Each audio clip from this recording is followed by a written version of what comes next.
नमस्ते दोस्तों, जैसा कि अपना लर्निंग सेशन पार्ट 3 स्टार्ट हो रहा है। अपन ने 2 पार्ट किए। ज्योतिष के लर्निंग पे निरंतर कार्य चल रहा है। उसी पार्ट को आगे बढ़ाते हुए, जैसा कि मैंने आपको पिछले अध्याय में भी बताया था कि मेरे हर लर्निंग सेशन के अंदर एक रामायण की चौपाई होगी जो आपके निरंतर जीवन के अंदर विलक्षण परिणाम देगी। आप इसको किसी भी कार्य में करते समय प्रयोग कीजिए। ये आपको हर कार्य के लिए अलग अलग दी जाएगी और ये एक प्रकार का मंत्र है जिसको आप चलते हुए भी बोल सकते हैं और ये आपको फायदा देगी।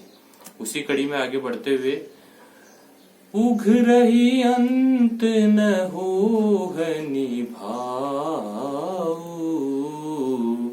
काल नेमि जिमि रावण राऊ, उग रही अंत न हो है निभाऊ, काल नेमि जिमि रावण राऊ। यह चौपाई बालकांड की है। बालकांड के प्रारंभ में आती है ये। और किसी भी कार्य को प्रारंभ करें और अगर उसमें कुछ संशय आपको नजर आए तो आप इस चौपाई का प्रयोग करें और बोल के जाएं, आपको निश्चय ही सफलता प्राप्त होगी। मित्रों, रामायण जो है वो एक बहुत बड़ा ग्रंथ है। हर आम आदमी के जीवन में विभिन्न प्रकार के उपदेश देता है। मैं इसका बार बार प्रयोग इसलिए करता हूँ कि इसमें बहुत सी चौपाइयां जो दी हुई है वो अपने निरंतर जीवन के अंदर एक आदर्श स्थापित करती है और अपने निरंतर जीवन के अंदर बहुत काम आती है। इसी कड़ी के अंदर ज्योतिष के अंदर अपन आगे बढ़ रहे थे। ज्योतिष में अपन ने 12 भावों का अध्ययन किया था। 12 भाव कौन कौन से थे? प्रथम भाव कौन सा है? लग्न का भाव है, सिर का भाव है। द्वितीय भाव कौन सा है? तीसरा भाव कौन सा है? चतुर्थ कौन सा है? पंचम कौन सा है? छठा कौन सा है? 7वां भार्या का भाव है। 8वां अपने उम्र से है। 9वां भाव अपने भाग्य का है। 10वां कर्म का है। इस प्रकार अपने अध्ययन किया था। उसी कड़ी को अपन आगे बढ़ाते हुए आज अपन ये देख रहे हैं कि जिन भावों के अंदर जो राशियां है उनके स्वामित्व ग्रह कौन कौन से हैं ये अपने को पता होना बहुत जरूरी है। क्योंकि स्वामित्व ग्रह जो होते हैं और जो राशियां होती है उनका एक अनोखा संबंध है और इनके जो प्रभाव होते हैं वो आपस में बहुत ही महत्वपूर्ण होते हैं। राशि के स्वामित्व का बोध का ज्ञान होना अत्यंत आवश्यक है। फलादेश के समय भाव के मालिक और राशि के मालिक का जो प्रभाव होता है वो अत्यंत महत्वपूर्ण होता है। इसके बारे में मैं आपको एक थोड़ी सी डिटेल में जानना चाहूंगा। मेष और वृश्चिक ये जो राशियां होती है इनका मालिक ग्रह जो होता है वो भूम है, मंगल है। वृष और तुला इसका है शुक्र। कन्या मिथुन इसका है बुध। कर्क चंद्रमा। सिंह सूर्य। धनु मीन गुरु। मकर कुंभ शनि। इस प्रकार आपने देखा कि विभिन्न राशियों के मालिक ग्रह कौन कौन से हैं, क्योंकि इनका अपने कुंडली में विशेष प्रभाव रहता है और अपने परिणाम और जो भी उपचार करना चाहें इनका बहुत बड़ा उसके अंदर एक महत्वपूर्ण वर्क रहता है। इसको देखते हुए ही अपने को क्या उपचार करने हैं, क्या आगे अपने को किस तरह कार्य करना है, इनका बहुत बड़ा प्रभाव रहता है। विभिन्न ग्रह अपनी अपनी राशियों पे विभिन्न अंश पे निर्भर रहते हैं, तो इनके क्या जो परिणाम होते हैं वो अलग अलग प्रकार से होते हैं। ग्रह स्पष्ट करने के बाद कुंडली में विभिन्न प्रकार कुंडलियां, बहुत सारे प्रकार की कुंडलियां ग्रह स्पष्ट कर दिया, बहुत सारे प्रकार की कुंडलियां बनाई जाती है जिसमें अपन जैसे होरा कुंडली कहते हैं, सप्तमांश कुंडली कहते हैं, नवमांश कुंडली कहते हैं, दशमांश कहते हैं, द्वादशांश कहते हैं। इस प्रकार अपन विभिन्न तरह की बहुत सी कुंडलियां बनाते हैं। और जन्म कुंडली बनाने के बाद कुंडली में दशा का निर्धारण किया जाता है। मैं आपको वो बता रहा हूँ जो अपन जब कोई कुंडली बना के देता है तो अपने पास बहुत सारे उसके अंदर कॉलम बने हुए आते हैं। तो आम आदमी देखता है कि यार इसके अंदर ये क्या क्या है। वो जो दशा का निर्धारण किया जाता है ये मुख्यतः 3 प्रकार की होती है, विंशोत्तरी दशा, अष्टोत्तरी दशा और योगिनी दशा। लेकिन प्रचलन की भाषा में मुख्यतः जो अभी अपन कहीं जो ज्यादातर यूज करते हैं वो विंशोत्तरी दशा पे ही कार्य करते हैं। इस विंशोत्तरी दशा के हिसाब से एक आम आदमी की आयु जो काल पुरुष की गणना करी गई है, जो एक आम आदमी की गणना करी गई है, उसकी आयु का निर्धारण 120 साल किया गया है। ये एक बहुत महत्वपूर्ण चीज है कि अपन विंशोत्तरी दशा के हिसाब से कार्य करते हैं और विंशोत्तरी दशा के अंदर जो अपने ग्रहों का पार्ट दिया हुआ है उन ग्रहों के पार्ट के हिसाब से आम आदमी की उम्र काल पुरुष की जो गणना करी गई है वो 120 साल की करी गई है। जिसमें किस ग्रह के कितने साल होते हैं ये मैं आपको अभी इसकी थोड़ी डिटेलिंग कर देता हूँ। जैसे सूर्य की दशा, सूर्य क्योंकि मुख्यतः सबसे महत्वपूर्ण माना गया है तो सूर्य की दशा 6 वर्ष के लिए मानी गई है। चंद्रमा की दशा 10 वर्ष के लिए मानी गई है। मंगल ग्रह की दशा, मंगल की दशा मानी गई है 7 वर्ष के लिए। राहु की दशा 18 वर्ष के लिए मानी गई है। राहु की दशा 18 वर्ष के लिए मानी गई है। मित्रों, ये जो काल पुरुष की जो गणना होती है उसके हिसाब से अपने 120 साल माने गए हैं। राहु की दशा 10 साल की होगी। उसके बाद आती है केतु की दशा। केतु की दशा जो होती है वो 16 साल की होती है। केतु की नहीं, गुरु की दशा आई। गुरु की दशा जो होती है वो 16 वर्ष की होती है। उसके बाद आती है अपने शनि की दशा। शनि की दशा अगर आप देखोगे तो वो होती है 19 वर्ष की। शनि की 7.5, ये बहुत प्रचलित वर्ड है कि ये 7.5 क्या होती है। आने वाले समय के अंदर मैं आपको शनि की 7.5 क्या होती है वो भी बताऊंगा।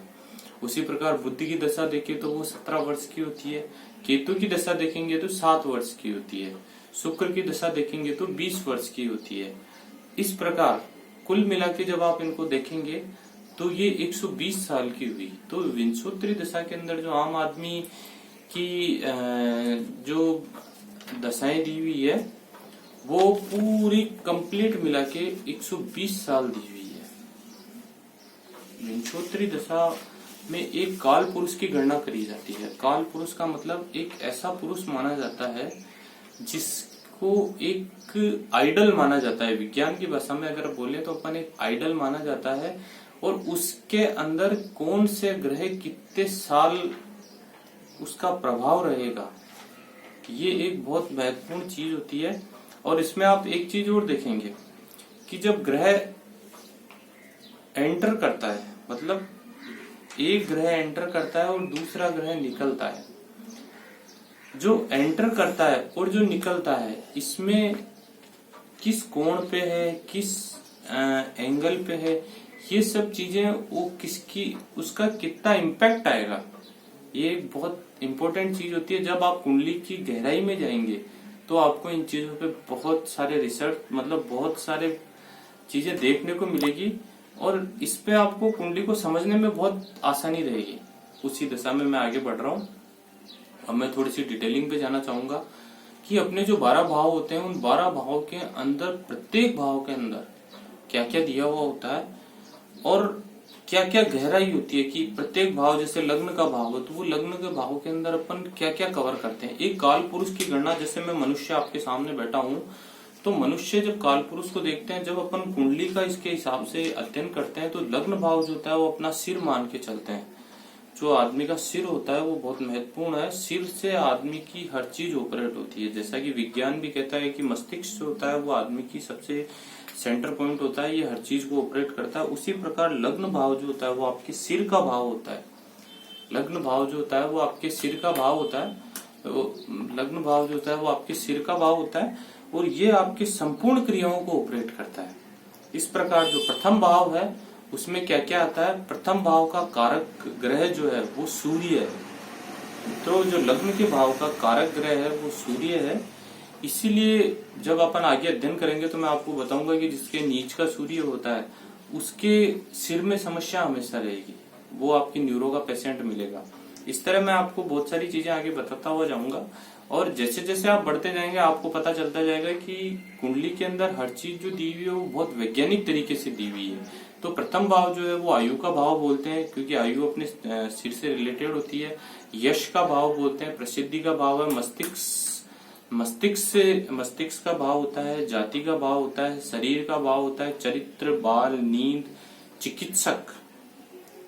मतलब अगर किसी के उच्च का सूर्य रहता है या किसी के लग्न में सूर्य रहता है तो उसके लिए चिकित्सा जो है वो बहुत अच्छे कार्य, डॉक्टर्स का कार्य बहुत अच्छा रहता है। ये अपन आगे डिस्कस करेंगे किसका क्या है। अभी जस्ट एक भाव के लिए कपाल, धन, आकृति, चेहरा, आत्मा, स्वप्न, जन्म समय का वातावरण इत्यादि जो है वो प्रथम भाव से अपन देखते हैं।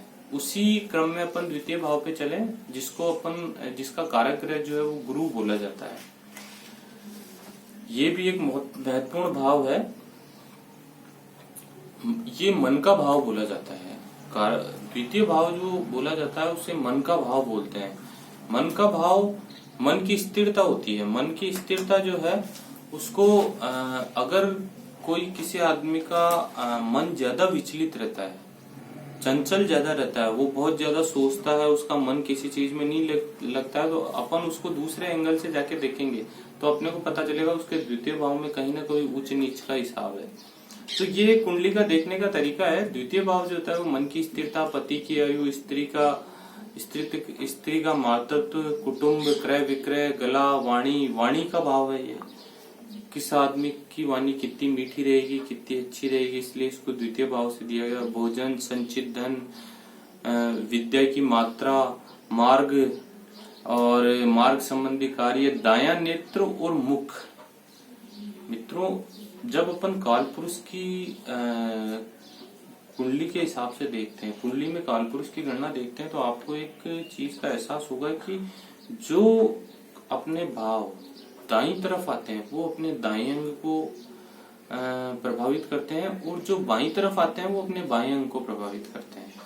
जैसे द्वितीय भाव अपने दाईं तरफ आया तो ये आपकी दाईं आंख, दायां कान, ये सब चीजें इस पे निर्भर करेगी। उसी प्रकार अपन तृतीय भाव में जाएं तो इसका जो कारक ग्रह होता है वो होता है मंगल, और ये आपका आयु, रुचि, ससुर, पाठ्यक्रम, दायां कान, जैसा कि मैंने आपको बोला दायां भाग, बड़ा भाई, बहन, व्यापार इत्यादि जो होते हैं, दाईं भुजा, श्वास नली। जनरली अक्सर जब आपके कहीं श्वास नली में या किसी में दिक्कत मिलेगी तो आपको ये पता चलेगा कि आपके जो है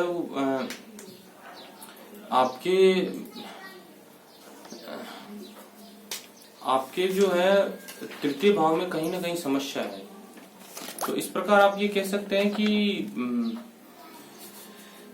इसको आपको चेक करना पड़ेगा कि आपके तृतीय भाव में तो कहीं दिक्कत नहीं है। इस प्रकार मित्रों, अपन भाव के हिसाब से जब अपन इसको अध्ययन करते जाएंगे तो